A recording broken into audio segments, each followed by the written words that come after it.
pages 36 to 39 of The Perfect Hamburger. Chapter 4. The Excelsior Hotel was at a well-known resort about 50 miles away. When they reached the hotel, Mr. Borthwick parked his car in the car park and together they walked round to the back of the building where Mr. Borthwick said they would find the kitchen entrance. There they were met by a porter who asked them rather suspiciously what they wanted. "We have come," Mr. Borthwick said, "to see Mr. Casseroli." The porter directed them along a passage, and there in front of them was a wide door with a notice that said, "Kitchen, entry forbidden."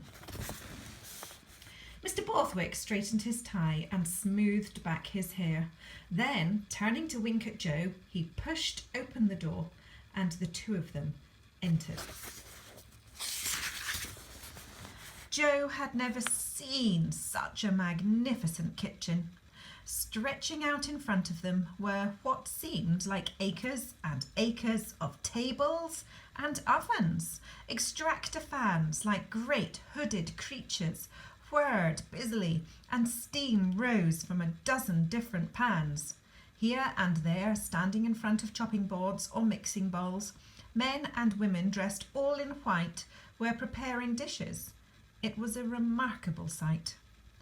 As they entered, everyone suddenly stopped working and stared at them. Then, after a few moments, a short and extremely fat man clapped his hands angrily and everyone returned to work. The fat man waddled across towards Joe and Mr. Borthwick and stood defiantly before them. "How dare you enter my kitchen?" he shouted. "You must leave immediately." And with that, he clapped his hands imperiously.